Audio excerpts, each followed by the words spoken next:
पिछले 75 सालों से मोर और लेस 90% देशों के लिए अमेरिका एक सुपर पावर स्टेटस था। इस तरह का जो माहौल जो इस वक्त जियोपॉलिटिक्स में है कि आज से पहले आपने कभी किसी एरा को आप रिकॉल कर सकते हो कि आशिफ एक ना 20 साल ऐसे भी बीते थे जो तुमने नहीं ऑल्ट कॉइन्स हैं, क्रिप्टो है, वो उस हिसाब से परफॉर्म नहीं किया। What is your overall take on that? Crypto में भी स्पेसिफिकली यू थिंक कि ऑल्ट कॉइन्स का भी कोई फ्यूचर है? अमेरिका स्टेबल कॉइन्स की मैसिव लिक्विडिटी को पुश कहां करेगा? अगर आप ये मान रहे हैं कि ऑल्ट कॉइन्स डेड हो गए हैं तो आप अपनी जिंदगी की सबसे बड़ी गलती कर रहे हैं। एआई हमारी नौकरियां खा रहा है और नहीं मानने को तैयार, गालियां पड़ती वीडियो में। करेंसी को एज अ वेपन यूज होते हुए देख रहे हो इस वक्त? आपने याद होगा आपको ये, और आपने बात यस, 3 साल पहले प्रेडिक्ट की थी कि भैया जमीन वगमीन ले लो, अगर मवेशी है तो मवेशी भी रख लो, खाने का इंतजाम कर लो। बेसिक आपका जो आइडिया ये था। दुनिया के पास 3 चॉइसेस हैं। एक इमेजिनरी सिनेरियो ले रहा हूँ कि वो 500% टैरिफ लगा देता है, क्या हम अफोर्ड कर सकते हैं? पहले आज की तारीख में इंडिया ने सिर्फ इस तरह से गेम खेला है कि वो रशिया से तो तेल लेते थे, उन्होंने अमेरिका से भी तेल इंपोर्ट करना शुरू कर दिया। You think bitcoin has reached to a level of neutrality? आज दुनिया में कम से कम बिटकॉइन को एज अ न्यूट्रल एसेट की तरह देखे जाने लग गया। When you say weaponization of metals, वो उसका क्या मतलब हुआ?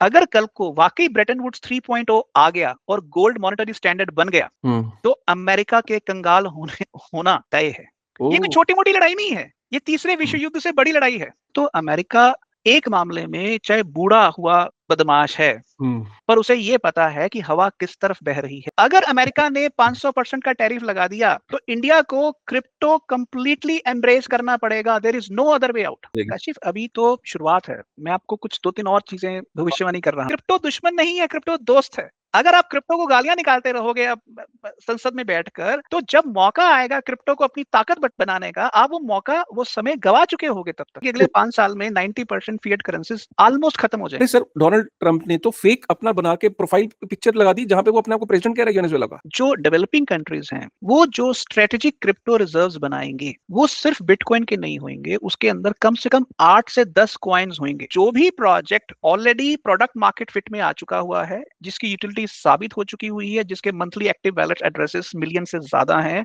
उसका फ्यूचर ब्राइट है। तो मुझे ऐसा लगता है कि हर देश अपनी क्रिप्टो स्ट्रेटेजिक रिजर्व्स पॉलिसी बनाएगा। कोई 6 महीने में बना लेगा, कोई 6 हफ्ते में बना लेगा, कोई 1 साल में बनाएगा, कोई 2 साल में बनाएगा, कोई 3 साल में बनाएगा। जो आदमी इस टाइम कहीं कंफर्ट जोन में बैठा है और वो सोच रहा है कि मेरा कुछ नहीं होगा, फिगर आउट करने की जरूरत नहीं है, जो होना है दुनिया में वो तो होना ही है यार, इस एटीट्यूड से अब दुनिया नहीं चलती ना, आपकी जिंदगी चलती है। तो ये जो पॉडकास्ट का ऑब्जेक्टिव ये होता है कि जब आप इसे सुनते हैं तो 1-1.5 घंटे के बाद आप अपने परिवार वालों के साथ बैठ के एक बार बात करते हैं ना, और अपने फ्यूचर को लेकर थोड़ा सीरियस होते हैं, प्लान करना शुरू करते हैं। तो that is what is the purpose of this podcast. Hello and welcome to बिटनिंग। साथ में मिलकर शुरू करते हैं जिंदगी की दूसरी इनिंग। और मेरे साथ हैं सुनील अग्रवाल जी। आप सब लोगों की इतनी ज़्यादा डिमांड थी कि जब देखो तो आप कमेंट के अंदर लिख रहे थे कि सुनील अग्रवाल सर कब आएंगे, सुनील सर कब आएंगे, सुनील सर को लेके आओ। तो फाइनली आपकी जो इल्तिजा थी और आपकी जो ख्वाहिश थी आज वो पूरी हो गई। तो बहुत दिनों बाद जो है सुनील सर आए। तो मेरे पास तो एक्चुअली जब मैं ये सोच रहा था कि क्या-क्या पूछूँगा, तो कई बार क्या होता है कि ओवरवेल्म्ड हो जाता है आदमी, कि इतने सारे टॉपिक्स इकट्ठे हो जाते हैं कि फिर वो ये सोच ही, फिर मतलब मैं कहाँ से शुरू करूँ ये भी बड़ी दिक्कत है।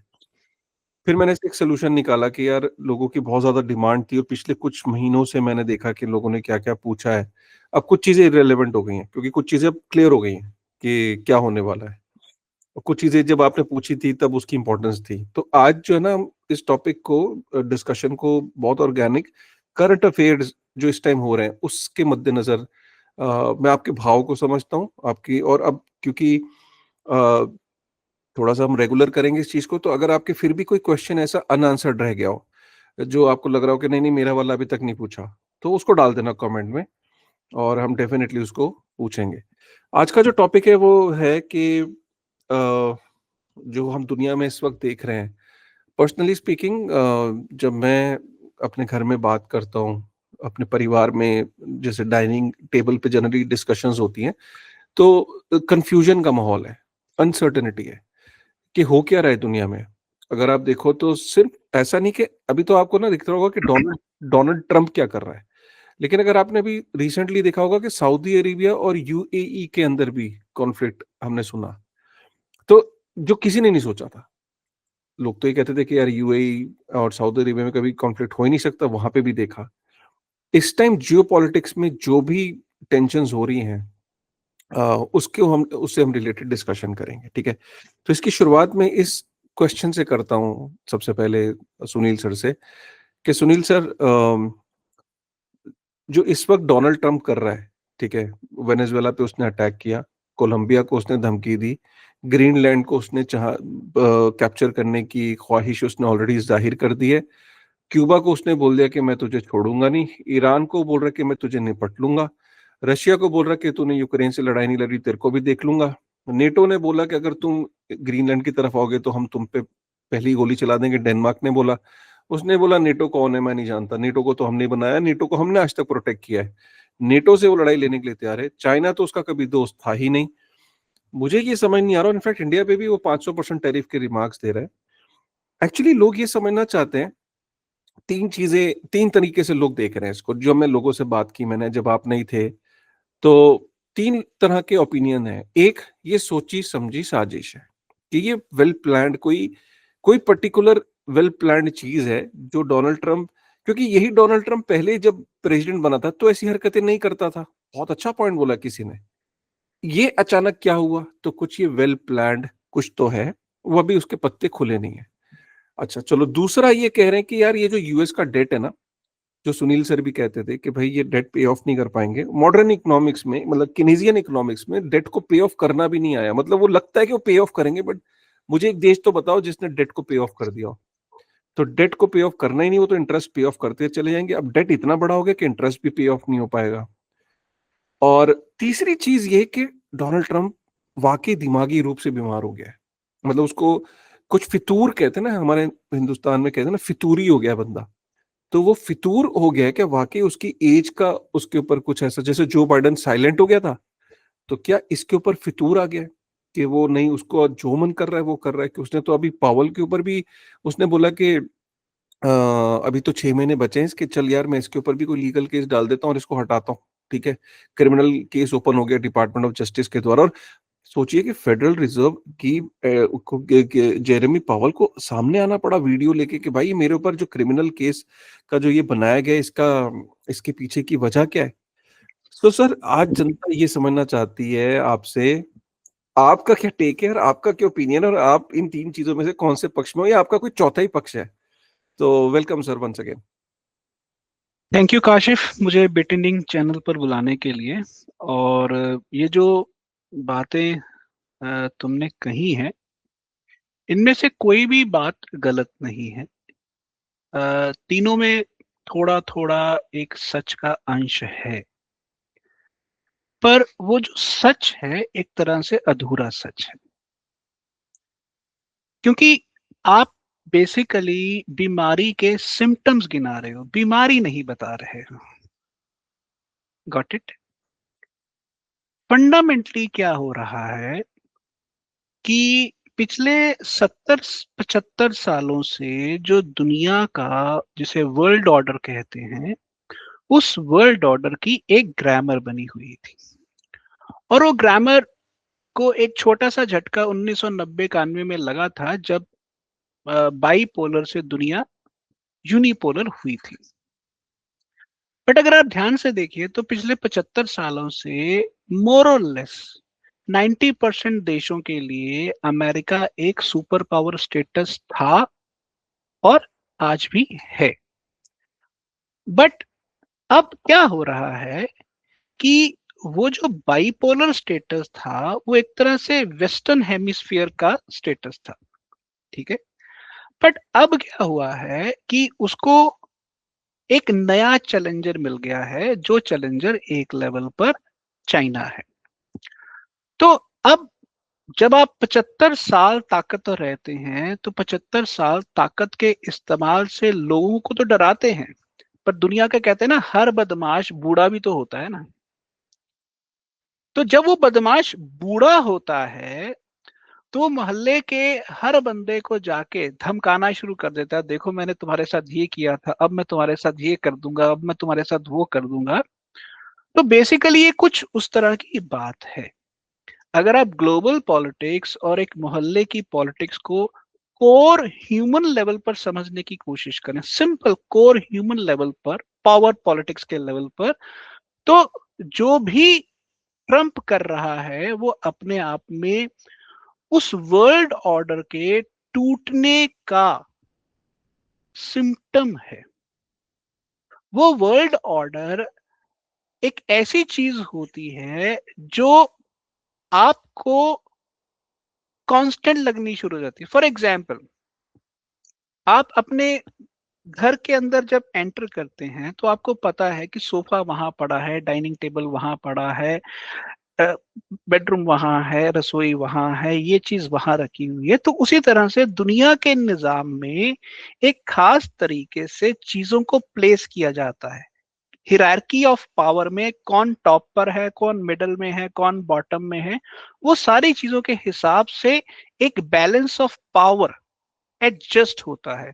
और जब वो बैलेंस ऑफ पावर टूटना शुरू होता है तो अब समस्या ये आती है कि अब कौन इस बैलेंस ऑफ पावर में टॉप पर जाएगा, कौन मिडल पर आएगा, कौन बॉटम में आएगा।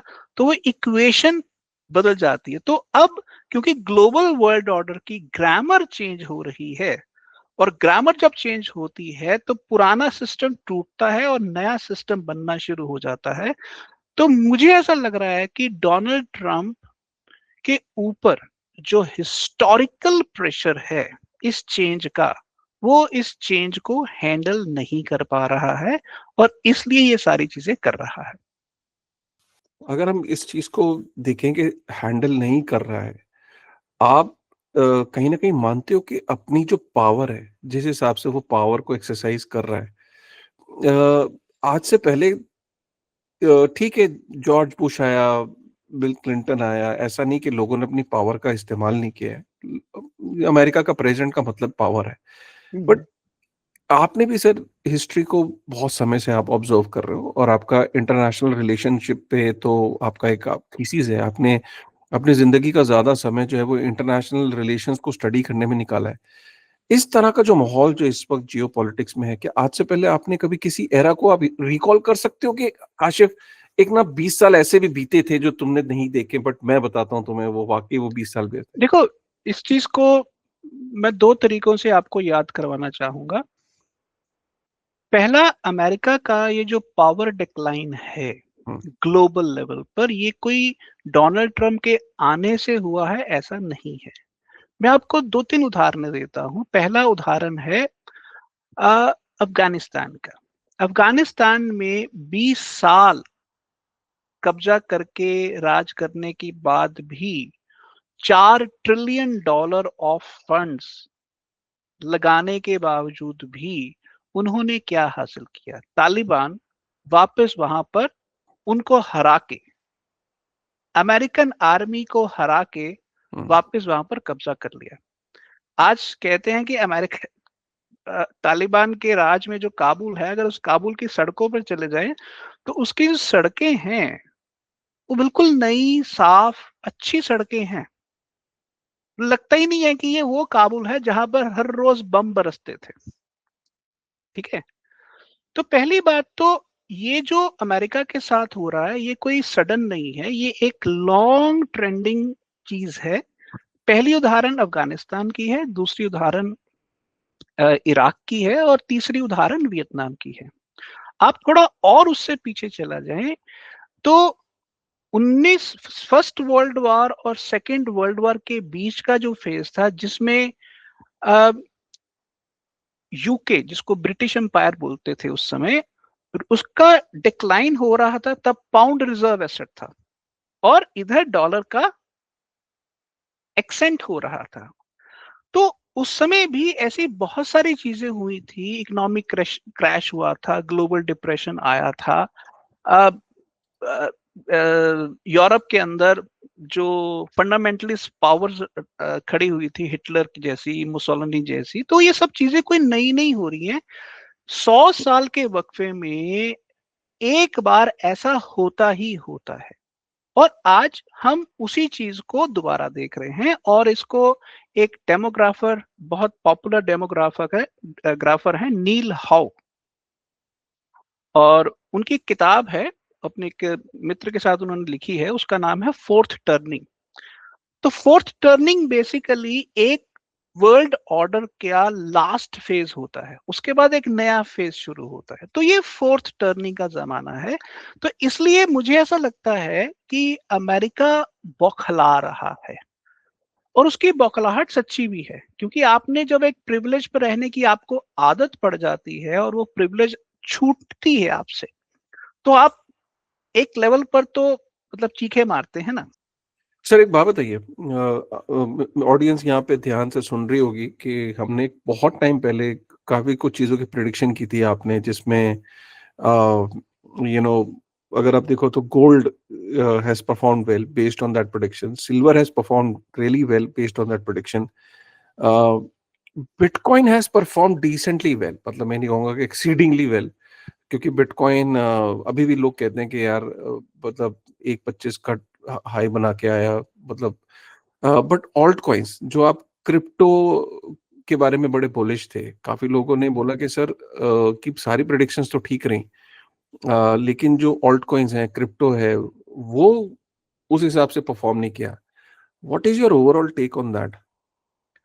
देखिए, पहला तो जो लोगों की शिकायत है कि मेटल या कमोडिटी का सुपर साइकिल तो शुरू हो गया है, क्रिप्टो का सुपर साइकिल शुरू नहीं हुआ है। मोटा मोटा सवाल ये है इसमें, बिटकॉइन और मैं ऑल्ट कॉइन को दोनों को एक एक करके एक्सप्लेन करता हूं। देखिए, आप गोल्ड और सिल्वर को पिछले 15 साल में उसका ग्रोथ रेट देखिए और 2025 में उनका ग्रोथ रेट देखिए, तो आप देखेंगे कि गोल्ड और सिल्वर 15 साल में से लगभग 13 साल तो ऑलमोस्ट ऐसे रहे, फ्लैट कर्व। और पिछले 1-2 साल में उनका ग्रोथ रेट इस तरह से हुआ, और वो भी 2 गुना 1.5 गुना जैसा या 2.5 गुना जैसा इंटरेस्ट है।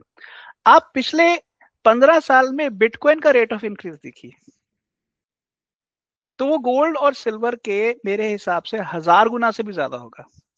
ठीक है, तो पहली बात, जो चढ़ाई बिटकॉइन की 15 साल में हुई है उसका एक बहुत छोटा सा हिस्सा गोल्ड और सिल्वर को बेसिकली पिछले 1-2 सालों में मिला है। तो पहली बात तो ये। दूसरी बात ये कि जब हम कहते हैं ग्लोबल वर्ल्ड ऑर्डर चेंज हो रहा है, तो ग्लोबल वर्ल्ड ऑर्डर के चेंज होने का इकोनॉमिक मतलब क्या है, मॉनेटरी मतलब क्या है।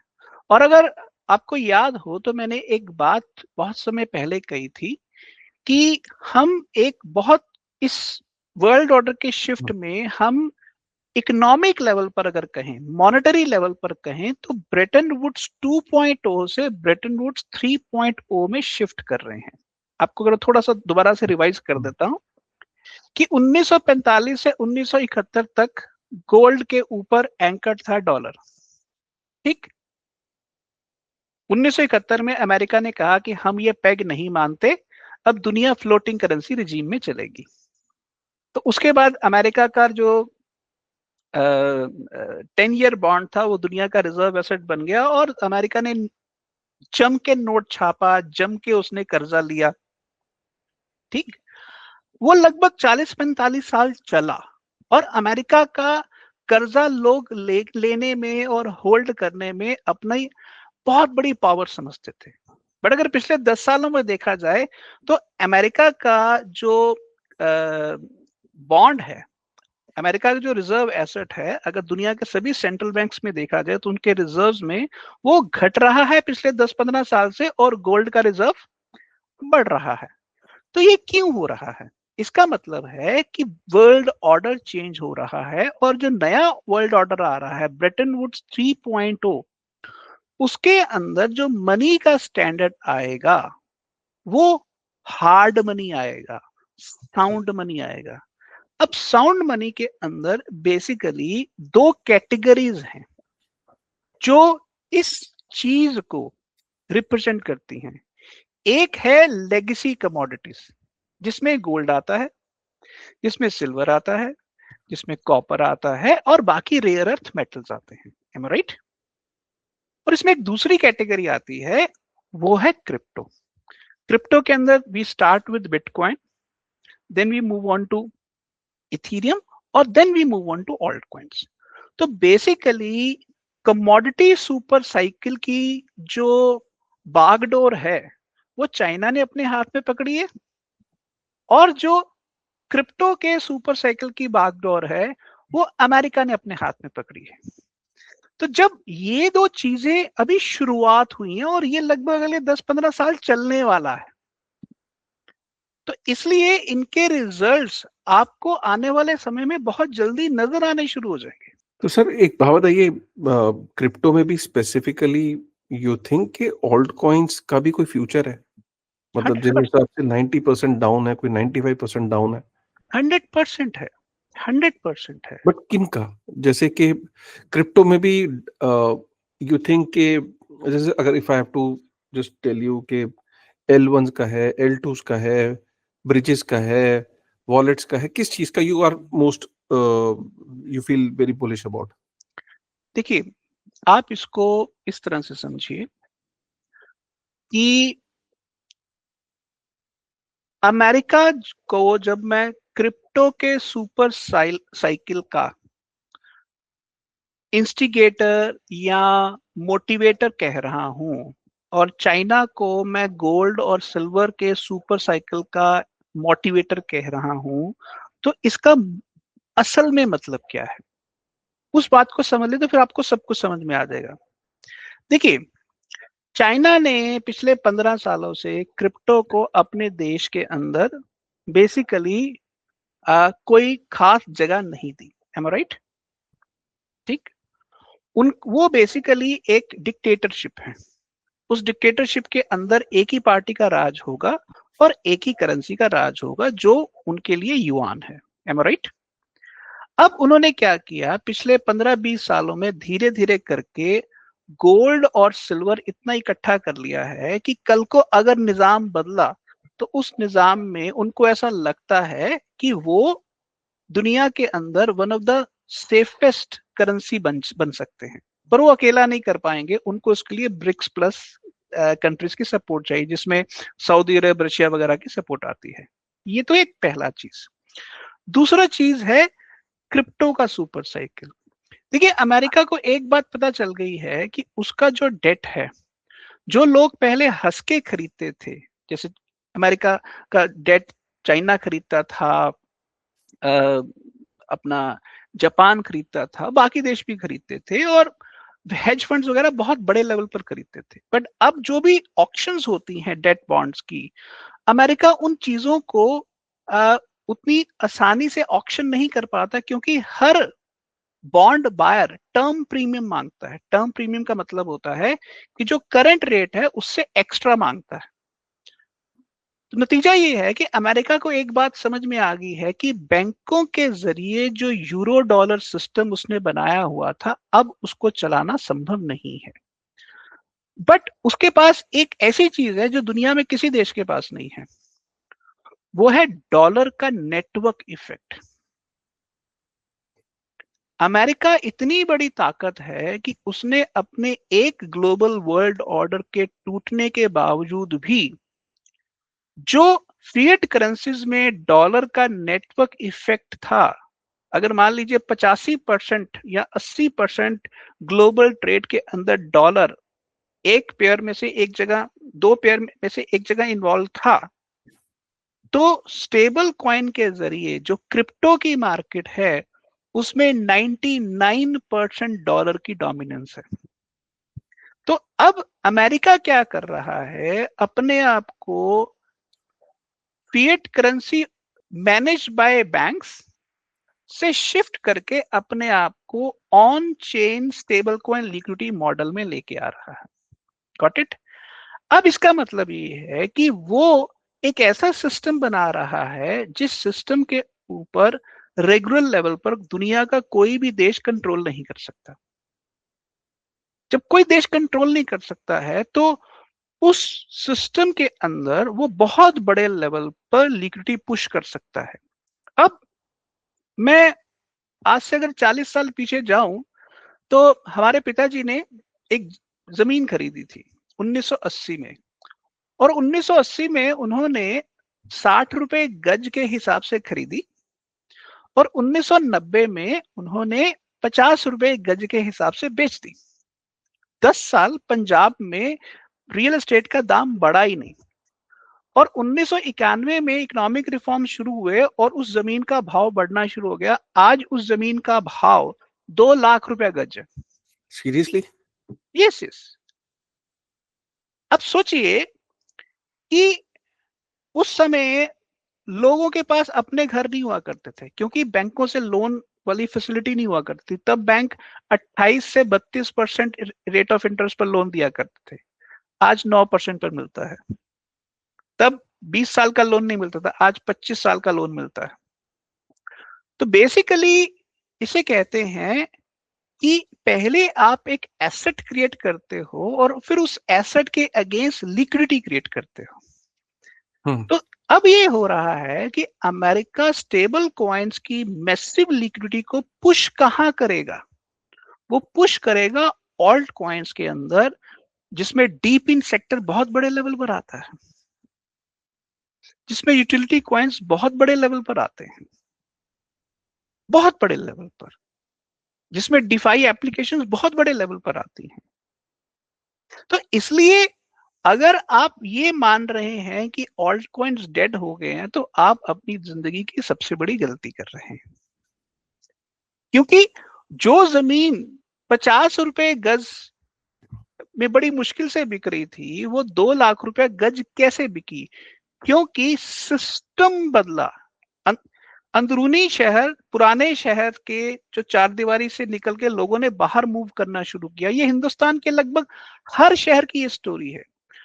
जब मैसिव सिस्टम चेंज होता है तो उसके साथ और बहुत कुछ मूव होता है। तो मैं बार बार कह रहा हूं कि अमेरिका इस क्रिप्टो सुपर साइकिल को लीड कर रहा है। इसीलिए उन्होंने कांग्रेस के अंदर 3 बिल पास किए हैं। आप सोचिए कि 300 बिलियन डॉलर के स्टेबल कॉइन ऑलरेडी मार्केट में हैं और मुझे ऐसा लगता है कि ये 300 बिलियन से 3 ट्रिलियन पहुंचने में कोई बहुत ज्यादा वक्त नहीं लगेगा, कोई बहुत ज्यादा वक्त नहीं लगेगा। सर एक बात बताइए, आप इतने टाइम से एजुकेशन सेक्टर में हैं, आपने इतना पढ़ाया है, जब आप आम आदमी से बात करते हो, क्योंकि आपको तो कहीं ना कहीं एक फिलोसोफर भी हो आप आपके हिसाब से लोगों की समझ जियोपॉलिटिक्स को लेके, मनी को लेके क्या है? मतलब और किस लेवल की समझ है?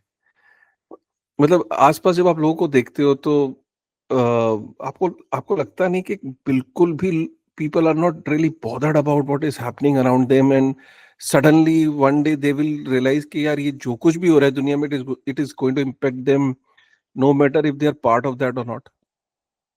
काशी, देखिए ऐसा है कि जो इंसान के डिसीजंस होते हैं वो बहुत बड़े लेवल पर एक सोशल ग्रेविटी के साथ पैदा होते हैं। जैसे फॉर एग्जांपल, आज की तारीख में हम सबको पता है कि एआई हमारी नौकरियां खा रहा है और नहीं मानने को तैयार, गालियां पड़ती वीडियो में। यस, और दूसरी बात, 85% प्लेसमेंट्स डाउन है।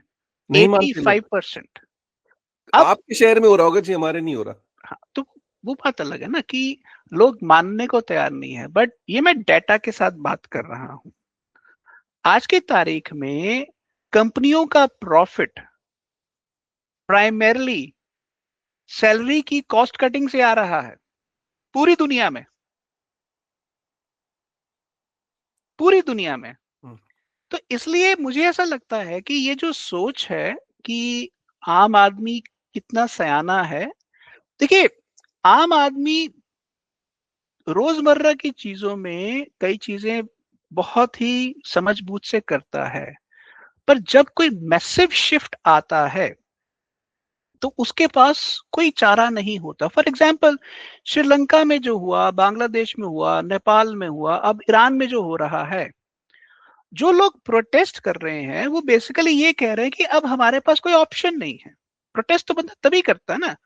तो मुझे ऐसा लगता है कि आम जनता नॉर्मल चीजों को बहुत आराम से समझती है, पर जो एक्सपोनेंशियल फैक्टर होता है ना, एक्सपोनेंशियल, उसको नहीं समझती। फॉर एग्जाम्पल, अगर मैं किसी से कहूं कि 10 कदम मैं चलूं और मैं 10 कदम में हर एक कदम पर मनी को डबल करता हूं, ठीक है। तो सवाल है कि 10वें कदम तक जाके मनी कितनी हो जाए, कितने गुना हो जाएगी। कोई कहेगा 10 गुना हो जाएगी, कोई कहेगा 20 गुना हो जाएगी, कोई कहेगा 100 गुना हो जाएगी। फैक्ट ऑफ मैटर ये है कि मनी 1000 गुना से भी ज्यादा की हो जाएगी सिर्फ 10 कदमों में, अगर हम आप कंपाउंडिंग का उसके अंदर रोल लेके आए। तो चक्कर क्या है कि जो मेगा ट्रेंड्स होते हैं वो शुरू शुरू में नजर नहीं आते, पर जैसे ही वो पास आ जाते हैं तो सडनली कंपाउंडिंग इफेक्ट आ जाता है उसका। ये जो कंपाउंड, जैसे मान लीजिए मैंने यहां से शुरू किया 1 2 4, ठीक है, 8 16 32 64 128, हाँ 256 512। अब 512 के बाद जो जंप लगेगा वो 1024 होगा। 9 कदम लगे 512 तक पहुंचने में और एक कदम लगा 1024 को। अब ये जो एक कदम के अंदर आपने 50% बड़ा जंप ले लिया, तो आप इसको क्या कहेंगे। आप जो बच्चे को स्कूल या कॉलेज में भेज रहे हैं, मान ली बीटेक करने के लिए भेज रहे हैं, उसको तो 4 साल के लिए आपने बांध दिया, आपने एजुकेशन लोन लिया।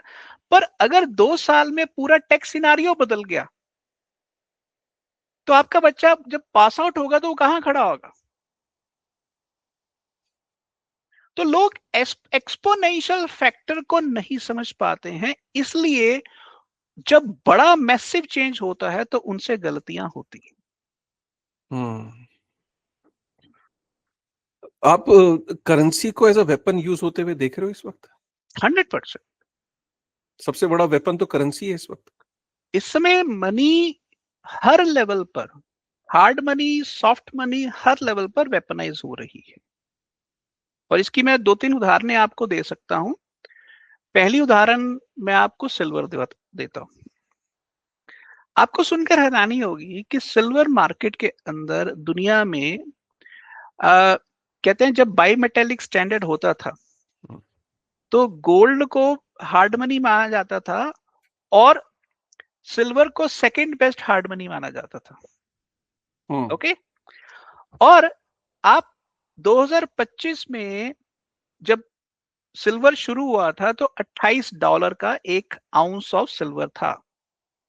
आज $80 का 1 आउंस ऑफ सिल्वर है, लगभग 2.5-3 गुना ये ग्रोथ हुई है। अब सवाल ये है कि ये क्यों हो गई। ये कोई एक दिन में नहीं हुई है। सिल्वर 40 साल बिल्कुल बढ़ा नहीं, अब आके क्यों बढ़ गया। क्योंकि चाइना सिल्वर को एक यूनिवर्सल इंडस्ट्रियल इनपुट के लेवल पर वेपनाइज कर रहा है। और पहले 40-45 साल सिल्वर का भाव डिसाइड होता था पेपर कॉन्ट्रैक्ट के ऊपर। अब सिल्वर का भाव डिसाइड हो रहा है स्पॉट डिलीवरी के ऊपर। अमेरिका के अंदर भाव है $80 पर आउंस, पर वो पेपर कॉन्ट्रैक्ट का भाव है। चाइना में भाव है $92 पर आउंस, वो स्पॉट डिलीवरी का प्राइस है। अब सवाल है कि अमेरिका से लोग अपना सिल्वर विड्रॉ करके चाइना में जाकर आर्बिट्राज का बेनिफिट क्यों नहीं ले लेते। उसका रीजन है कि अमेरिका के एलबीएम में, अमेरिका में न्यूयॉर्क कॉमेक्स जो उनकी एक्सचेंज है और लंदन की एलबीएमए जो दूसरी बड़ी एक्सचेंज है, उनके वॉल्ट में उतना सिल्वर ही नहीं है कि वो पेपर कॉन्ट्रैक्ट्स को ऑनर कर पाए। ऑनर कर सके। और अगर मांग लिया किसी ने, किसी बड़े बैंक ने, वो लिक्विडेशन शुरू हो चुका हुआ। ओह। इस समय 4 बड़े बैंक्स ने सिल्वर ट्रेडिंग बंद कर दी है। जेपी मॉर्गन इसमें बड़े लेवल पर घाटा खा चुका है। ये बहुत बड़े लेवल पर ये चीजें फट रही हैं, टूट रही हैं। तो इसलिए अमेरिका अब क्या कर रहा है कि ये जो छोटे छोटी लड़ाइयां हैं जहां पर ये हार रहा है, लोगों का ध्यान इसमें ना जाए, इसलिए पब्लिक अटेंशन को डिफ्लेक्ट कर रहा है।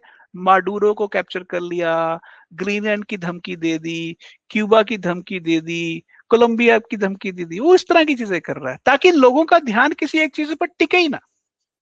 सर आप एक चीज देख रहे हो, मतलब क्योंकि सवाल अलग अलग तरीके के भी मैं रिदम में कोई ऐसी चीज नहीं पूछ रहा हूँ आपसे, मेरे दिल में जो आ रहा है, क्योंकि जो मैंने ना जो पास्ट में जो कमेंट्स हैं उनके बेसिस पे मैं सवाल पूछ रहा हूँ कि अमेरिका और चाइना की जो लड़ाई है, it is more about controlling technology या डोमिनेटिंग देयर मनी, और या इम्पोजिंग दी, जैसे डॉलर को इम्पोज करना है चाइना पे, या डॉलर का रिजर्व करेंसी के स्टेटस को मेंटेन करना है पूरी दुनिया में, या इट इज अबाउट कि नहीं, हमें जो डोमिनेंस है उसको बरकरार रखना है, चाहे वो टेक में या मैन्युफैक्चरिंग में या ईवीज में या रेयर अर्थ मिनरल्स पे। आखिर लड़ाई किस चीज की है, मतलब प्रॉब्लम क्या है दोनों के बीच में? देखिए काशिफ, जो पावर होती है वो एक क्यूमुलेटिव इम्पैक्ट से आती है, वो किसी एक अकेली चीज से नहीं आती। वो टेक्नोलॉजी से भी आती है, मनी से भी आती है, मैन्युफैक्चरिंग से भी आती है, गोल्ड स्टॉक से भी आती है, सिल्वर रिजर्व से भी आती है, पॉपुलेशन से भी आती है, और बहुत सारे फैक्टर से आती है।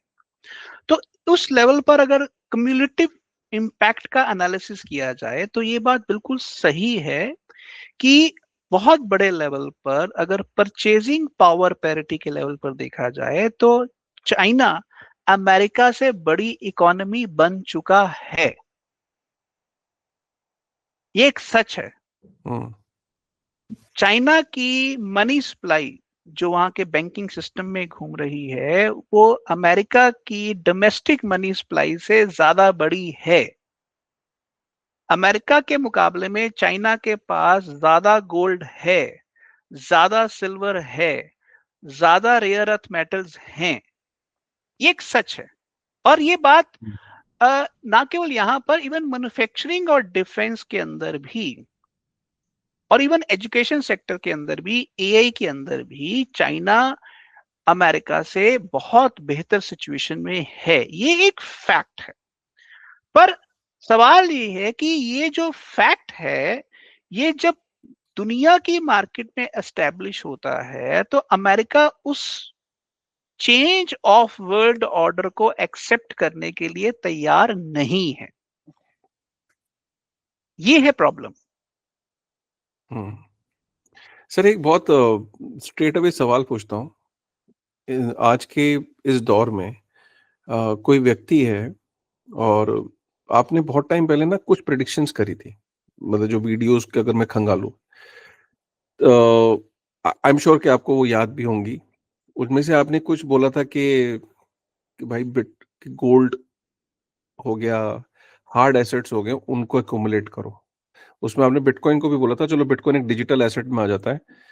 प्लस आपने ये बोला था जमीन होनी चाहिए, आपने याद होगा आपको ये, और आपने बात 3 साल पहले प्रेडिक्ट की थी कि भैया जमीन वगमीन ले लो, अगर मवेशी है तो मवेशी भी रख लो, खाने का इंतजाम कर लो, बेसिक भी आपका जो आइडिया ये था। और बहुत लोग उस क्लिप को और उस वीडियो को याद करते हैं। यू थिंक कि वो आपकी प्रेडिक्शंस बिल्कुल सही डायरेक्शन में जा रही है, या कुछ चेंज करना चाहेंगे या कुछ ऐड करना चाहेंगे? देखिए, मैं उस चीज को बिल्कुल भी चेंज नहीं करना चाहूंगा। अगर आज आप गांव में रहते हैं, आपके पास 5-10 एकड़ जमीन है, अपनी खेती है, अपने मवेशी हैं, तो ये अपने आप में एक ऐसा फ्यूचर है जो आपको अगले 100 साल की श्योरिटी देगा। आपको ही नहीं, आपकी 4 पुश्तों को सिक्योरिटी देगा। तो मुझे उस पॉइंट पर तो कोई चेंज करने की जरूरत नहीं है। मुझे जो एक चीज चेंज करने की मैं सजेशन दूंगा कि उसके अंदर टेक्नोलॉजी और क्रिप्टो, या एआई और क्रिप्टो को शामिल जरूर करिए। अगर आप एआई और क्रिप्टो को शामिल नहीं करेंगे और आप ये सोचेंगे कि आप किसी गांव में बैठकर 5 एकड़ जमीन के साथ एक सुखी जिंदगी जी सकते हैं, तो आंसर इज कि उसके अंदर आप बहुत अमीर तो नहीं हो सकते, बट आप आने वाले बहुत सारे पोटेंशियल चैलेंजेस को फेस शायद ना कर पाए। इसलिए एआई और क्रिप्टो की समझ आपके पास होनी बहुत जरूरी है। जमीन होनी जरूरी है, मवेशी अगर आप रख सकते हैं अच्छी बात है, आप गांव में रह सकते हैं बहुत अच्छी बात है, बट इसके साथ आपको एआई और क्रिप्टो की समझ होनी बहुत बहुत जरूरी है। समझ मतलब कोई कोर्स होना जरूरी है, या समझ का मतलब क्या हुआ? समझ का मतलब दो है। एक तो इन मार्केट्स के बारे में आपको कुछ बेसिक जानकारी होनी जरूरी है, और दूसरा आपके पास क्रिप्टो के कुछ ऐसे कॉइन्स होने चाहिए जो आपके लिए सूटेबल हो, क्योंकि ये मनी जो है बहुत बड़े लेवल पर बदल रही है। इसको मैं अगर और थोड़ी सी सिंपल भाषा में नेटवर्क स्टेट वाला जो बालाजी श्रीनिवासन का थीसिस है उसको मैं रिपीट कर देता हूं। दुनिया के पास 3 चॉइसेस हैं। पहली चॉइस है चाइना के पीछे लग जाओ, चाइना को अपना बाप मान लो। दूसरा हिस्सा है अमेरिका को अपना बाप मान लो, अमेरिका के आगे घुटने टेक दो, जैसे अर्जेंटीना ने टेक दी। अर्जेंटीना ने अपनी पूरी इकोनॉमी डॉलराइज कर दी, अपने पूरे रेयर अर्थ मेटल्स तश्तरीत पर रखकर डोनाल्ड ट्रंप को सौंप दिए। ठीक। और तीसरा रास्ता है अपने देश को, अपने देश की कंपनियों को, अपने देश की कम्युनिटीज को नेटवर्क स्टेट्स में बदलो और एंटी फ्रेजाइल बनाओ। एंटी फ्रेजाइल का मतलब है किसी भी संकट से जूझने को तैयार। ये 3 ही ऑप्शंस हैं आज की दुनिया के पास। हम माने या ना माने वो दैट्स अ डिफरेंट इशू, हम कुछ ना करें that's a different issue, but आज की दुनिया के पास अगर आप ना अमेरिका के बंदे हैं ना आप चीन के बंदे हैं, देखिए वो पावरफुल लोग हैं। पावरफुल बंदे के लिए कोई ना कोई डिसीजन करना आसान होता है क्योंकि उसके पास रिसोर्सेज होते हैं। जो ना चाइना में है ना अमेरिका के साथ है, उसको डिसीजन करना पड़ेगा कि मेरा रास्ता क्या होगा। क्या इंडिया गोल्ड स्टैंडर्ड में जा सकता है? Answer is very difficult. Yes, theoretically yes, but answer is very difficult. क्या इंडिया क्रिप्टो पॉलिसी फ्रेमवर्क बना सकता है? Answer is yes, theoretically yes, but उसके लिए इनको बहुत कुछ चेंज करना पड़ेगा। सवाल ये है कि अब आप ये नहीं कह सकते कि आई वॉन्ट चेंज, अब आप ये नहीं कह सकते। तो सर एक बात बताइए, ये जो इस टाइम जो सिनेरियो बन रहा है, अगर आप देखो इंडिया के ऊपर भी उसने बोला कि मैं 500% टैरिफ लगा दूंगा अगर तुम रशिया से तेल लेना बंद नहीं करोगे, राइट? और मैं एक इमेजिनरी सिचुएशन ले रहा हूँ कि हम सपोज कहते हैं कि तू कौन है भाई, who are you to dictate me terms, मैं तो रशिया से तेल लूंगा, मेरे को सस्ता पड़ रहा है। और वो एक इमेजिनरी सिनेरियो ले रहा हूँ कि वो 500% टैरिफ लगा देता है। क्या हम अफोर्ड कर सकते हैं? पहले तो मतलब अगर वो लगा देता है, how can we just survive this? Can we say no कि भैया हम नहीं मानेंगे तेरी बात? या और अगर ये लगा देता है तो इसका क्या इम्पैक्ट पड़ेगा हमारी इकोनॉमीज पे? अगर वो 50% टैरिफ लगा सकता है तो 500% टैरिफ भी लगा सकता है। पहली बात तो जहां तक कैपेबिलिटी की बात है वो कर सकता है। ठीक है। अगर वो चाइना पर लगाएगा, रशिया पर लगाएगा, तो इंडिया पर भी लगा सकता है। पर सवाल ये है कि अगर वो ऐसा करता है तो फिर क्या हम मजबूर होके या तो हम क्रिप्टो की तरफ जाएंगे या हम गोल्ड की तरफ जाएंगे?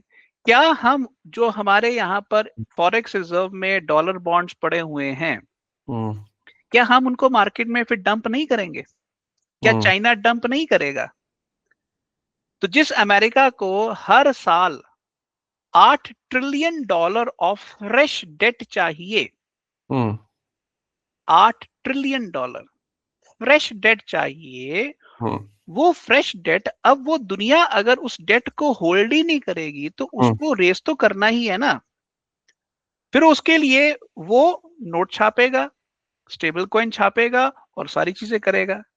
देखिए इस समय आप ये समझ लीजिए कि ये एक ऐसी बिसात बिछ चुकी है शतरंज की कि जिसके अंदर आप ये मत सोचिए कि आप अगर कुछ करेंगे तो उसका पलटवार नहीं होगा। आप सिंपल सी बात का जवाब दीजिए, इंडिया ने क्या रशिया से तेल लेना बंद कर दिया? Answer is no. आज की तारीख में इंडिया ने सिर्फ इस तरह से गेम खेला है कि वो रशिया से तो तेल लेते थे, उन्होंने अमेरिका से भी तेल इंपोर्ट करना शुरू कर दिया। इंडिया इस समय अपनी 50% तेल की जरूरतें 40% रशिया से और 10% यूएसए से पूरी कर रहा है।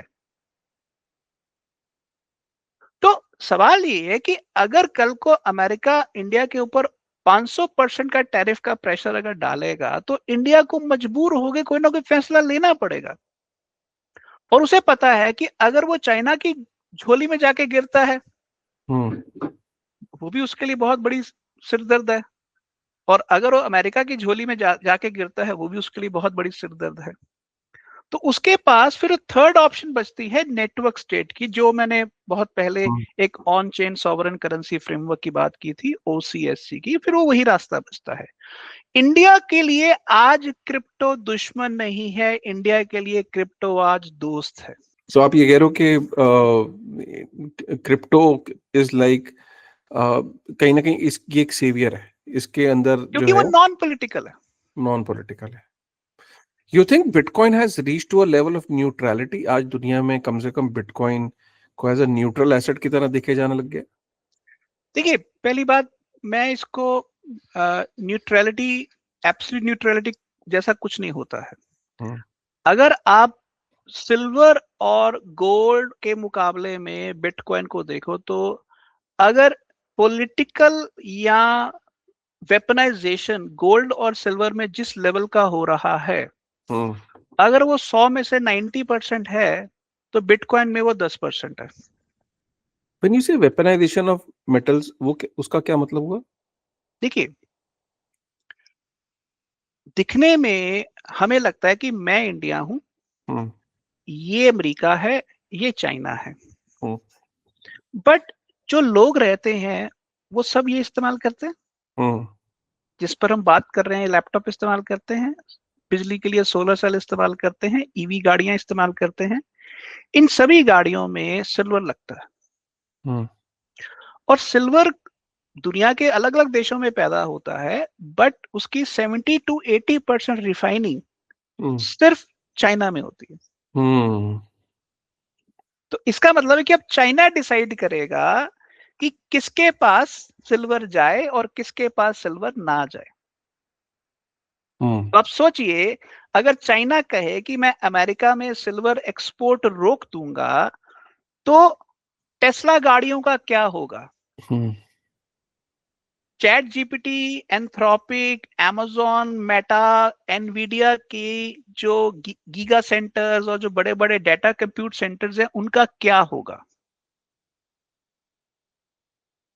क्योंकि सिल्वर के बिना तो इलेक्ट्रॉनिक्स इंडस्ट्री चल ही नहीं सकती। आप सोचिए कि अगर आज Mag 7 stocks because of silver crisis 40% crash कर जाए, तो उसका अमेरिका के ऊपर क्या असर आएगा? अमेरिका की पेंशन इंडस्ट्री के ऊपर क्या असर आएगा? तो चाइना को यह बात पता है कि सिल्वर का एक्सेस पॉइंट अगर रोक लिया जाए या उसको कंट्रोल कर लिया जाए, तो उससे अमेरिका को कहीं ना कहीं मेजर नुकसान पहुंचाया जा सकता है। यह है एग्जाम्पल नंबर 1। दूसरा है एग्जाम्पल नंबर 2, गोल्ड। गोल्ड के एक होते हैं ऑफिशियल रिजर्व और एक होते हैं अनऑफिशियल रिजर्व। हंसी की बात यह है कि लोग कहते हैं अमेरिका के ऑफिशियल रिजर्व 8000 टन से थोड़े ज्यादा हैं, पर अभी तक जहां पर उन्होंने वो गोल्ड रखा हुआ है फोर्ट नॉक्स, उसका ऑडिट नहीं है। तो ये लोगों को डर है कि वहां सोना वो उतना निकले ही ना, तो क्या होगा? तो अमेरिका वालों को पक्के तौर पर पता नहीं है कि उनके पास उतना सोना है। जबकि चाइना के बारे में कहा जाता है कि चाइना के पीपल्स बैंक ऑफ चाइना के पास लगभग 2200 टन सोना है ऑफिशियल, पर अनऑफिशियली कहते हैं कि उनके पास 30,000 टन सोना है। 30 कितना? 30,000 टन सोना। अब सवाल ये है कि मैं मान लेता हूं कि इन दोनों चीजों में थोड़ा थोड़ा अधूरा सच हो सकता है, बट अगर ट्रेंडिंग लाइन के हिसाब से देखा जाए, तो गोल्ड को चाइना ने वेपनाइज कर दिया है। अगर कल को वाकई ब्रेटन वुड्स 3.0 आ गया और गोल्ड मॉनेटरी स्टैंडर्ड बन गया, तो अमेरिका के कंगाल होना तय है। इसलिए अमेरिका गोल्ड स्टैंडर्ड बनने ही नहीं देगा। तो बिटकॉइन स्टैंडर्ड के लिए पीछे इसीलिए पड़ा है क्या? यस, यही अच्छा, तो मैं यू आपको आर बार सेइंग बार कह रहा हूं कि यू आर चाइना सेइंग अच्छा commodity now China commodity super cycle को वेरी लीड कर इंटरेस्टिंग। रहा है और अमेरिका क्रिप्टो सुपर साइकिल को लीड कर रहा है। अच्छा, you are saying it's like hard commodity, physical hard commodity versus digital commodity की लड़ाई देखने वाले हम। एग्जैक्टली, ये कोई ओह, छोटी मोटी लड़ाई नहीं है, ये तीसरे विश्व युद्ध से बड़ी लड़ाई है। अच्छा, तभी China is completely against bitcoin and crypto even today, yes, and US is like बिल्कुल खुला हो गया है वो बिंदास इसके लिए, बिंदास खोल बिंदास। दिया उन्होंने। और चाइना डिस्पाइट जनरली चाइना क्या करता है कि जिस चीज में अमेरिका लीड करने लगता है उसको फिर वो भी अक्वायर करने लगता है, बट इधर वो घुस नहीं रहा है क्योंकि नहीं गुजर रही। चाइना ये लड़ाई अपनी कमोडिटी से डिजिटल कमोडिटीज को भिड़ाना चाहता है कि आ जाओ। यस, इसलिए काशिफ मैं बार हम्म। बार अपने क्रिप्टो के भाइयों को, बहनों को अच्छा, ये तो बात ये लड़ाई ये कहूंगा, इस डायरेक्शन में जा रही है, इसका जो जो है निचोड़। इसके अंदर बहुत सारे आगे लेयर्स हैं, बहुत सारे लेयर्स हैं। अगर आप इसको ध्यान हम्म। से देखो तो अमेरिका एक मामले में चाहे बूढ़ा हुआ बदमाश है, हम्म। पर उसे ये पता है कि हवा किस तरफ बह रही है, तो उसने पहले ही उस किसकी तैयारी कर ली है। जबकि दुनिया के किसी देश ने उतनी तैयारी नहीं की है जितनी हम्म। अमेरिका ने क्रिप्टो के मामले में की है। तो इसलिए मैं बार बार कह रहा हूं कि अगर इंडिया को गोल्ड स्टैंडर्ड की तरफ आना है, तो बड़ी सीधी सी बात है, इंडिया की सरकार को मनी प्रिंटिंग पावर अपने हाथ से छोड़ के लोगों के हाथ में देनी पड़ेगी, जो प्रैक्टिकली बहुत बहुत मुश्किल है। Number one. दूसरी चीज, अगर वो गोल्ड स्टैंडर्ड की तरफ नहीं जाता है तो उनको क्रिप्टो मॉडल में आना पड़ेगा। क्रिप्टो मॉडल में आने का मतलब है कि अगेन डिसेंट्रलाइजेशन लानी पड़ेगी। ये चॉइसेस जो हैं काशिफ, ये choices of the 21st century हैं। इन चॉइसेस से दुनिया का कोई पॉलिटिकल लीडर अब भाग नहीं सकता। अगर अमेरिका ने 500% का टैरिफ लगा दिया तो इंडिया को क्रिप्टो कंप्लीटली एम्ब्रेस करना पड़ेगा। There is no other way out. मैं एक्चुअली इस तरीके से दुनिया को देख रहा हूँ, जिस तरीके से आपने अर्जेंटीना का एक एग्जांपल दिया कि डॉलराइजेशन कर दिया इकोनॉमी का, ऐसे ऐसे देशों की तादाद बढ़ती जा रही है। अब वेनेजुएला का भी हम देख रहे हैं कि अब डॉलराइजेशन हो ही गया। ऑलरेडी वेनेजुएला यूएसडीटी के अंदर 80% तेल बेच रहा था। तो वो यूएसडीटी क्या है, ultimately dollarization of the world ही है। सो स्टेबल कॉइन्स जो हैं, तो इवन स्टेबल ईरान भी ईरान भी, यूएसडीटी में। ईरान भी। सो बेसिकली क्या है कि ये तो क्लियर हो गया कि दुनिया में स्टेबल कॉइन्स एक तरीके से डॉलराइजेशन ऑफ द वर्ल्ड करने में लगे हैं। चाइना देख रहा है कि okay, you are trying to do dollarization of the world through stable coins, let me not copy you, क्योंकि मैं yuan based stable coin launch नहीं कर रहा हूँ। वरना जनरली चाइना क्या करता है कि अपना वर्जन ले आता है, जिससे जिससे अमेरिका डोमिनेंस बनाने की कोशिश कर रहा होता है। चाइना जो है वो कमोडिटीज को एक्यूमुलेट कर रहा है और मैसिव लेवल पे कमोडिटीज को एक्यूमुलेट कर रहा है। So basically, in the future, we are going to see uh, two kind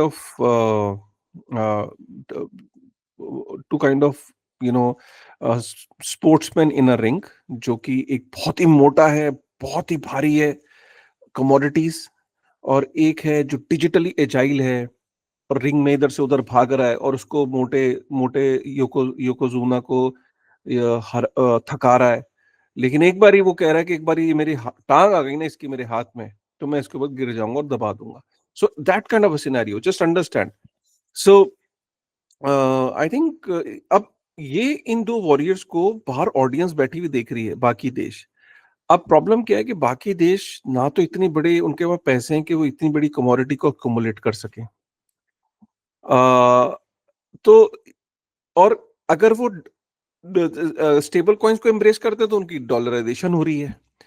तो दुनिया क्लियरली आपने जो प्रिडिक्ट किया था कि 2-3 भागों में बंटने जा रही है, जिसमें एक भाग प्रोबेबली एक ऐसा जो कि प्रोबेबली टुवर्ड्स यूएस अलाइंड होगी और एक दुनिया टुवर्ड्स चाइना अलाइंड होगी, न्यूट्रलिटी की जगह खत्म हो जाएगी। काशिफ अभी तो शुरुआत है, मैं आपको कुछ 2-3 और चीजें भविष्यवाणी कर रहा हूं।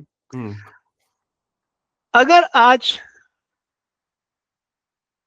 अमेरिका किसी गरीब देश में यूएसडीटी का एयर ड्रॉप कर दे तो क्या लोग उसको एक्सेप्ट नहीं करेंगे? हाँ बिल्कुल, आराम से। ठीक है, सवाल ये है, अमेरिका को किसी भी देश में यूएसडीटी का एयर ड्रॉप करने से कौन रोक सकता है? हाँ कोई नहीं। ठीक है, अब इन देशों के लीडर्स को ये देखना है कि या तो वो इन्फ्लेशन फ्री करेंसी अपनी जनता को दें। अगर इन्फ्लेशन फ्री करेंसी वो अपनी जनता को नहीं दे रहे हैं, उनकी करेंसी डिबेस हो रही है डॉलर के मुकाबले में, तो वो लोग यूएसडीटी के जरिए सीधे डॉलराइज हो जाएंगे प्राइवेट मार्केट्स। अगर कल को चैट जीपीटी अपना कॉइन लॉन्च कर दे क्लैरिटी एक्ट के अंदर और वो दुनिया के अंदर हर यूजर को 20% chat GPT coin air drop कर दे, क्या कोई रोक सकता है? कोई नहीं। आप मुझे बताइए, अभी क्रिप्टो का सुपर साइकिल अमेरिका ने लीड करना शुरू किया। अगर आप 2025 देखें ना, 2025 चाइना ने जीता है, 2026 काउंटर अमेरिका करने जा रहा है थ्रू स्टेबल कॉइन्स। क्यों? क्योंकि कोई बैंक नहीं चाहिए, कोई उसके अंदर आपको केवाईसी नहीं चाहिए, सीधा स्टेबल कॉइन एयर ड्रॉप कर दिया, या कोई बड़ी कंपनी का कॉइन एयर ड्रॉप कर दिया। आप दुनिया की 5-7 बड़ी एप्लीकेशंस देखें, उन सारी एप्लीकेशंस का जो बेस है वो 150 से 190 कंट्रीज है। प्रॉब्लम क्या है कि एक तरफ चाइना, एक तरफ अमेरिका, बाकी रेस्ट जो है, रेस्ट ऑफ द वर्ल्ड, उसको फैसला करना है कि अब उसको करना क्या है।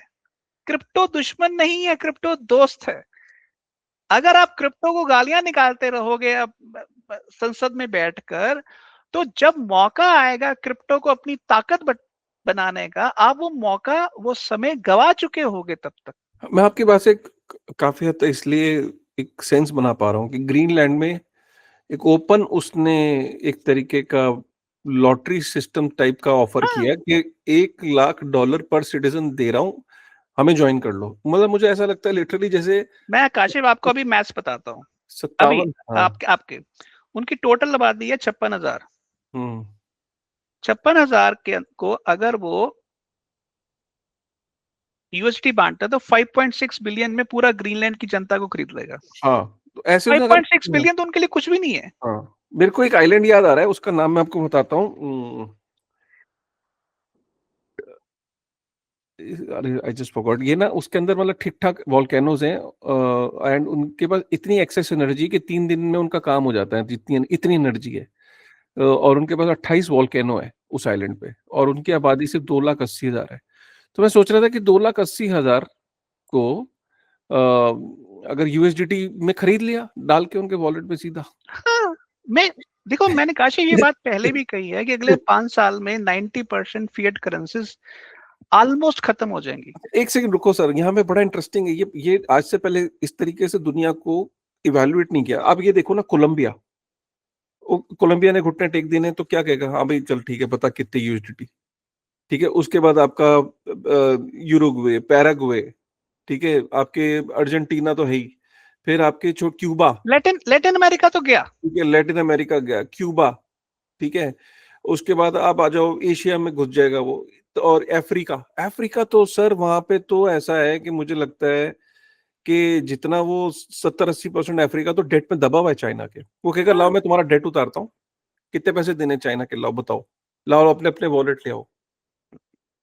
तो basically what I can just see कि may be stablecoin is kind of a weapon जो आज दुनिया उस हिसाब से नहीं देख रही उस वेपन को। हाँ, ये एक इंस्टेंट सेटलमेंट वेपन है आप मुझे कि आज बताइए, डील करो, आज डील करो और अभी पैसे लो शाम में। अभी अभी 5 शाम भी नहीं, अभी लो। मतलब डील करो। डोनाल्ड ट्रम्प जैसा सनकी आदमी, क्या कोई बड़ी बात नहीं है कि आगे कोई उससे बड़ा सनक वाला ना आ जाए, क्योंकि जिस हिसाब से डोनाल्ड ट्रम्प डील कर रहा है वो तो ऐसे डील कर रहा है कि भाई बता दो, नहीं तो अंजाम अच्छा नहीं होगा। क्यूबा को उसने कैसे धमकी दी अभी ट्विटर पे? अरे सर, डोनाल्ड ट्रम्प ने तो फेक अपना बना के प्रोफाइल पिक्चर लगा दी जहां पे वो अपने आप को प्रेसिडेंट कह रहा है वेनेजुएला का। देखिए, वो कुछ भी कर सकता है। मैं इसलिए बार बार कह रहा हूं कि या तो आप अपने देश को on chain sovereign currency framework या नेटवर्क स्टेट मॉडल के अंदर अपग्रेड करो। अगर आप ऐसा नहीं करते हैं तो या चाइना आपको खा जाएगा या आपको अमेरिका थ्रू स्टेबल कॉइन खा जाएगा। सर आपका क्या टेक है लास्ट में ये जाते जाते, because I know you are short on time. Bitcoin, हमने गोल्ड का तो देखा सर कि क्या गोल्ड ने ना एक सिग्नल दिया है कि boss everything is not well, and चीजें वो सामने दिखने लग गई। इनफैक्ट देखो, आपने ये देखा सर कि डोनाल्ड ट्रम्प के सनकपन से पहले गोल्ड मूव करना शुरू कर दिया था। ये सनकी तो अभी हुआ ना, पिछले महीना 1.5 महीना से इसकी सनक ज्यादा बढ़ी है, लेकिन गोल्ड सर पीछे 4-5 महीने 6 महीने से 1 साल से वो उसने अपना रंग दिखाना शुरू कर दिया। तो कहते हैं कि गोल्ड को सिग्नल मिल जाते हैं, पता लग जाता है। सिल्वर का मानते हैं कि इंडस्ट्रियल यूज केस बढ़ा और ये बढ़ा, उसने $50 का बैरियर तोड़ा, चलो 1 मिनट को उसको उसका एडवांटेज देता है, बट गोल्ड को तो क्लियरली पता था। कहीं ना कहीं हमारी इस कन्वर्सेशन से ये निकल के आ रहा है कि इंपॉर्टेंस बिटकॉइन की एज ए न्यूट्रल एसेट बहुत ज्यादा दिखती हुई नजर आ रही है, क्योंकि कई देश अगर गोल्ड बाय कर भी लेंगे, फिजिकल डिलीवरी कहाँ पे लें? क्योंकि गोल्ड के जो एक्चुअल में जो प्योरिटी वाले बार्स हैं, उनको खरीदा आपने सपोज इंग्लैंड में, बैंक ऑफ इंग्लैंड से खरीदा या आपने कहीं से खरीदा, फिर उसको अपने देश में लाना एक बहुत बड़ी कॉस्ट है। मतलब कहते हैं कि साल लग जाते हैं। जैसे डील आज हुई, मतलब मैंने खरीदा आज, तो जरूरी नहीं कि मेरे को आज ही डिलीवरी मिल जाएगी, कई सालों बाद डिलीवरी मिलती है, क्योंकि उसकी कॉस्ट बहुत ज्यादा होती है अरेंजमेंट और ये चीजों में। आपने बोला सिल्वर तो है ही नहीं इतना, कि सिल्वर की तो तुम खरीद भी लो तो भी तुम्हें फिजिकल डिलीवरी नहीं मिलेगी। तो इसका मतलब क्या है कि कमोडिटी के प्राइस में और फिजिकल डिलीवरीज में इश्यूज हो रहे हैं। बिटकॉइन एक ऐसी चीज है कि आज आपने इसको पे किया और 5 मिनट के अंदर आपके वॉलेट के अंदर सेटल। काशिफ, देखो, मैं इसको थोड़ा सा डिफरेंट तरीके से देखता हूं। इसमें कोई शक नहीं है कि बिटकॉइन एक बेटर डिजिटल गोल्ड है, बट जो डेवलपिंग कंट्रीज हैं वो जो स्ट्रेटेजिक क्रिप्टो रिजर्व्स बनाएंगे वो सिर्फ बिटकॉइन के नहीं होंगे, उसके अंदर कम से कम 8 से 10 कॉइन्स होंगे। फॉर एग्जाम्पल, मैं अगर आपको एक उदाहरण देता हूं, मैं एक सपना देखने की कोशिश कर रहा हूं, बट फिर भी आप मेरे सपने को टोटल रिजेक्ट ना करें, तो मैं आपको थोड़ी देर की, आज से 3 साल या 2 साल या 1 साल बाद भारत सरकार अनाउंस करती है कि वो अपने फॉरेक्स रिजर्व्स का 10%, $600 बिलियन का 10%, यानी कि $60 बिलियन का क्रिप्टो स्ट्रेटेजिक रिजर्व बना रही है। ठीक है, जिसमें से वो 25% बिटकॉइन में लगाएगी, 15% इथीरियम में लगाएगी, और बाकी का जो 60% है वो 10-10% 6 कॉइन्स में रहेगी। उसमें एक कॉइन होगा पॉलीगॉन, एक कॉइन होगा सोलाना, एक कॉइन होएगा बिटटेंसर, एक कॉइन होएगा आवे, या कुछ भी ऐसा। ठीक है, अगर आप थोड़ी देर के लिए इस तरह से सोचना शुरू करो, क्योंकि अगर आप बिटकॉइन का खेल नहीं खेल सकते हो तो अच्छे ऑल्ट कॉइन्स का खेल तो खेल सकते हो ना।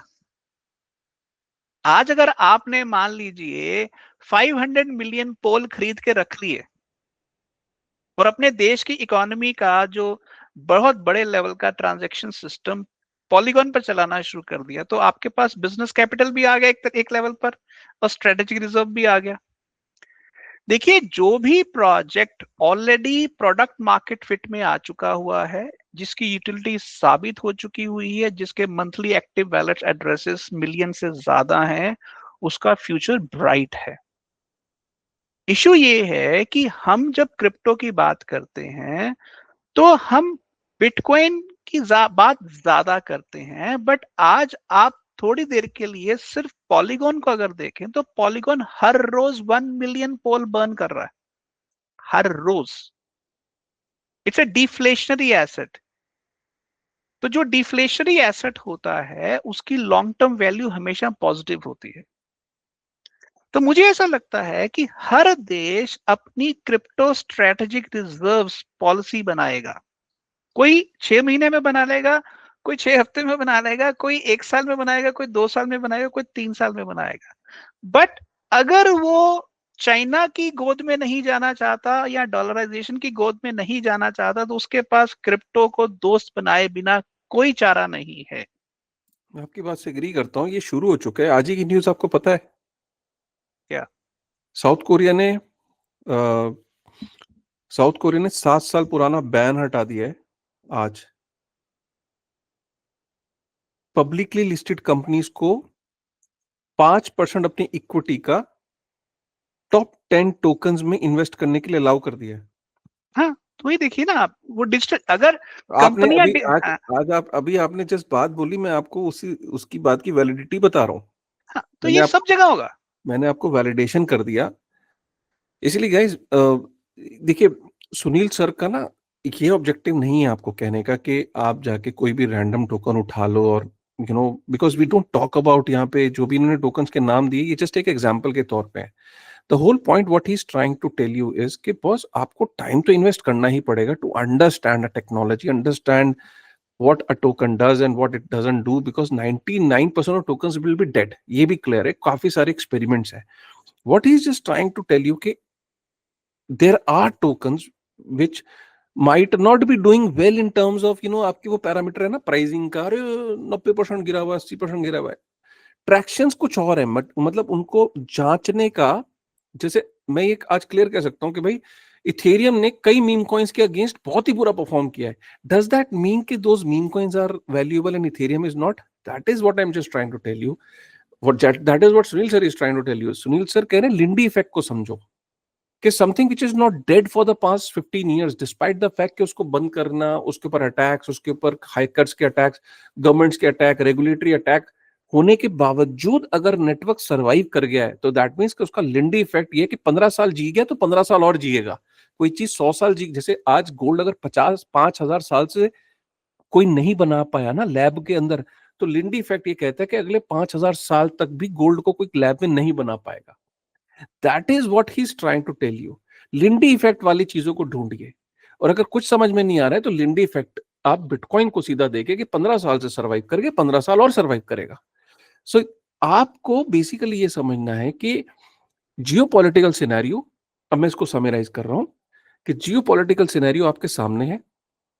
Currency dollar is being used for sanctions.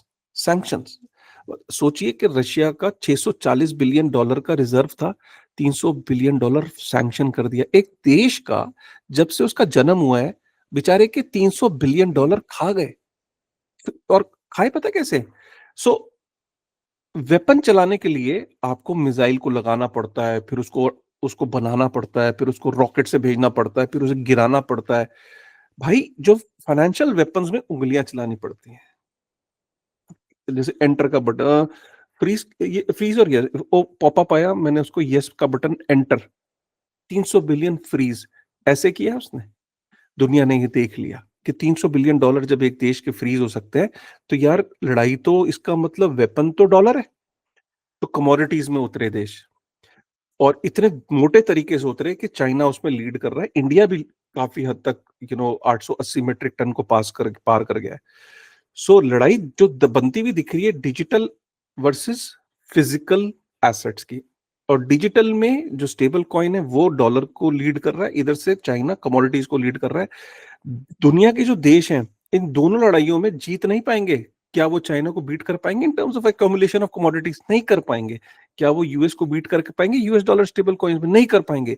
बाकी देशों को न्यूट्रल बीच का रास्ता निकालना है, और वो जो बीच का रास्ता है that will be mix of both, probably some commodities and also digital asset. It cannot be like completely this and completely that. They have to smartly carve out a way, middle path, and that is what is going to be the future for people who don't want to bend their head in front of both. तो कुछ लोग तो सीधा रास्ता अपनाएंगे, भैया मैं तो अमेरिका चला, एक कहेगा भैया मैं चीन चला. अब जो बीच में चला उसको ये डिसाइड करना है कि आज से क्या करना है. यस, आई थिंक सर बहुत ही जबरदस्त कन्वर्सेशन हुई, और आई थिंक हम लोग आज, मेरे भी एक दो चीजें क्लियर हुई हैं कि ओ अच्छा, एक्चुअली वो क्लियरिटी आई है 50 मिनट जब इस एपिसोड को देखेगा कोई तो उसको ऑब्वियसली शुरू में इतना नहीं, लेकिन कन्वर्सेशन करते करते उसको 45-50 मिनट के आसपास ये पता लगेगा, oh that is how this world is working. Because ये कोई आपको बताएगा नहीं यार, कोई इसकी कोई इकोनॉमिक की क्लास थोड़ी ना कि दुनिया कहाँ जा रही है. हम सब लोग फिगर आउट करने में लगे हुए हैं, और जब तक हम फिगर आउट करने के लिए दिमाग लगा रहे हैं हमारा सर्वाइवल का चांसेस हैं. जो आदमी इस टाइम कहीं कंफर्ट जोन में बैठा है और वो सोच रहा है कि मेरा कुछ नहीं होगा, फिगर आउट करने की जरूरत नहीं है, जो होना है दुनिया में वो तो होना ही है यार, इस एटीट्यूड से अब दुनिया नहीं चलती, ना आपकी जिंदगी चलती है.